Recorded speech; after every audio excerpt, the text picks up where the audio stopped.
Welcome to Bible Fiber, where we explore the textures and shades of the biblical tapestry through the 12 minor prophets, 2 reformers, and 1 exile.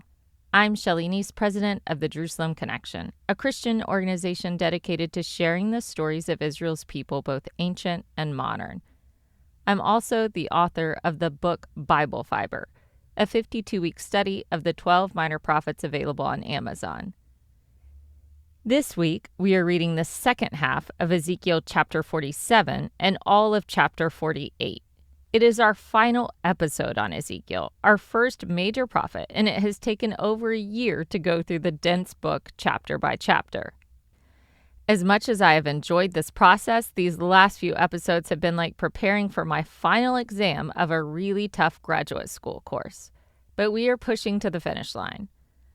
The prophet's final recorded revelation is a divine mandate on how the land of Israel will be divided among the tribes once they are restored to the land.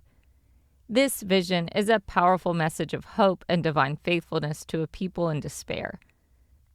The Israelites had lost their land and their temple, and this meticulous vision of restoration was a promise that God had not abandoned his people or forgotten his covenant promises. The passage begins by emphasizing that the division of the land must incorporate the 12 tribes, with Joseph receiving 2 portions to account for the tribes of Ephraim and Manasseh. Within the specified borders of Israel, each of the 12 tribes is to receive an equal portion along with a specific geographic area. As the text proceeds, it provides detailed descriptions of the northern, southern, eastern, and western boundaries. The passage concludes with God affirming that this land distribution with its described boundaries shall be the inheritance for the tribes of Israel.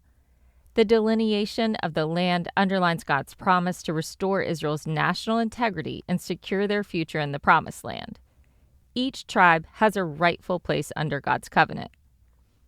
Ezekiel 48 goes into granular detail about the specific land allocations. Ezekiel starts with the northern tribes moving towards the south. The northernmost portions are given to Dan first, and then followed by Asher, Naphtali, Manasseh, Ephraim, Reuben, and Judah. Each tribe receives a specific strip of land extending from the eastern to the western borders. Central to the chapter is the allotment for the sacred district set apart between Judah and Benjamin. This district includes an area for the sanctuary, territory for the priests and Levites, and land for the city and its surrounding open space. The city is known as the Lord is there, or Yahweh Shammah.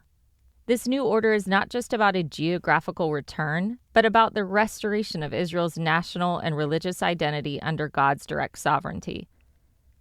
The passage continues by detailing the remaining tribal allocations from Benjamin to Gad, each receiving land south of the sacred district.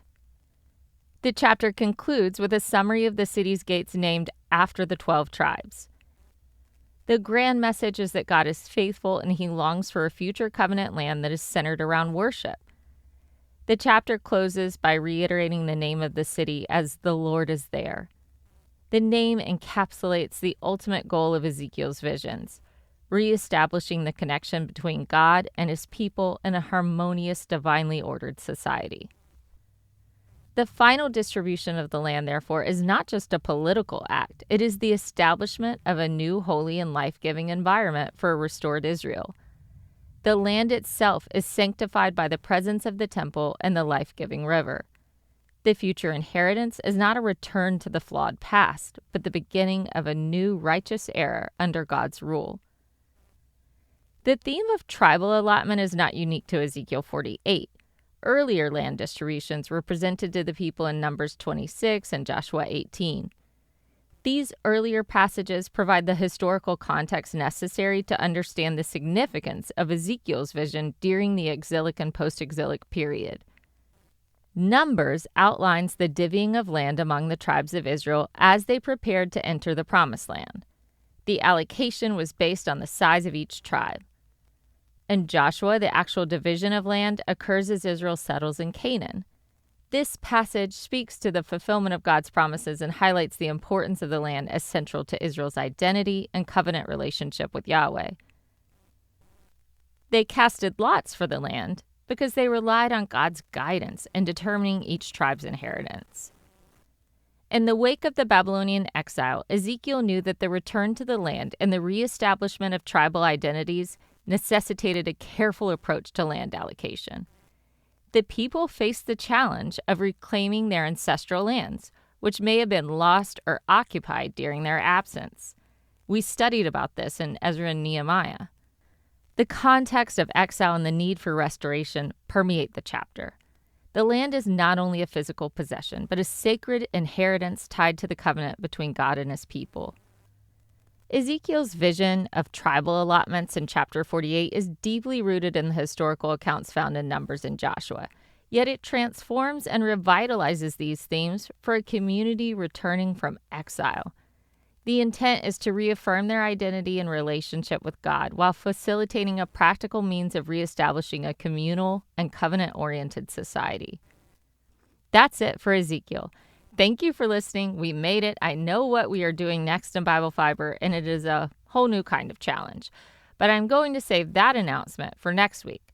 Right now, I want to savor in the completion of our first major prophet. Shabbat Shalom and Am Israel Chai.